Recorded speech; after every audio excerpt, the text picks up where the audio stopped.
It's one of like the most cliched, oldest tales in politics. A person who wants to get into politics to fight corruption and runs on it, makes it a centerpiece of their campaign, and they get in and, oh, actually corruption's actually kind of nice. I would like more corruption, please.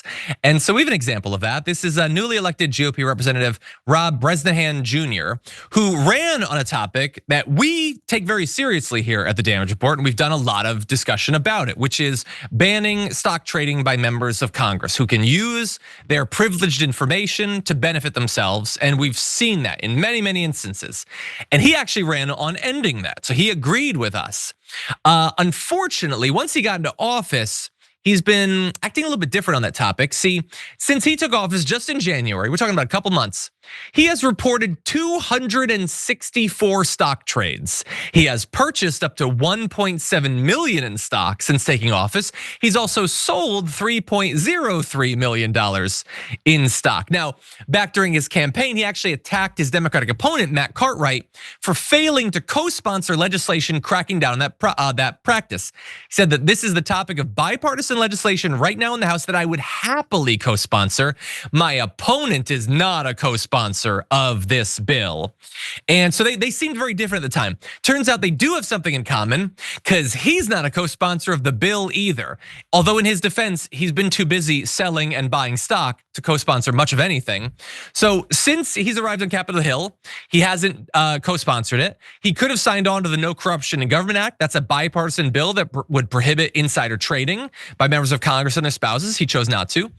Nor has he added his name to the Trust in Congress Act, a bill that would require lawmakers, their spouses and children to place certain assets into blind trusts while serving in office. He hasn't done that either. Now, the excuse given by his spokesperson, Hannah Pope, said that he had yet to co-sponsor legislation because he's decided instead to introduce his own bill, but that's still in the works.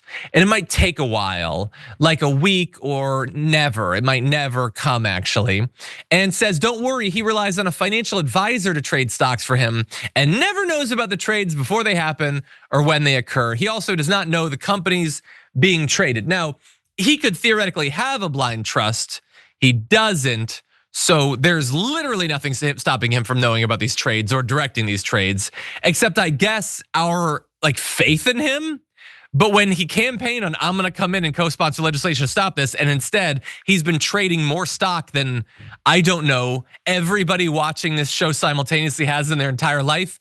I don't have a lot of faith in him, JR. What do you think? Who's the first congressperson you think about when we talk about stock trading and insider trading? Nancy Pelosi.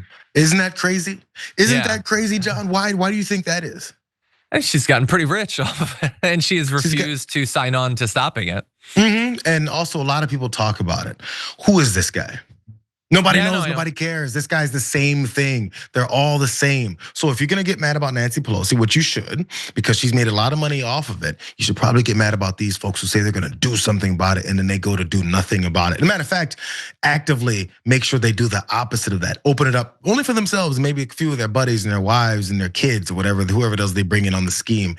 And then they're not the ones making it famous. All this is a messaging issue. So they've said Nancy Pelosi's name 1 million times over and over and over and over again.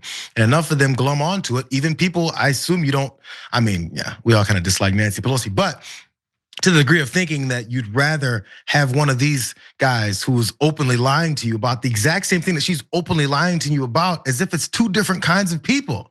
But there's this weird division where, oh, well, he said he's gonna eventually get to it. And then no one's monitoring for when he eventually gets to it.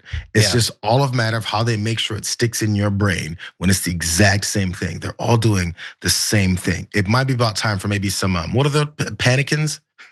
That new political party, maybe start panicking and do something different and separate themselves from all these trash losers. 100%. Seems like it should be the simplest thing. Just ban it. You'll still be rich. You have 1 million ways of getting rich, buddy.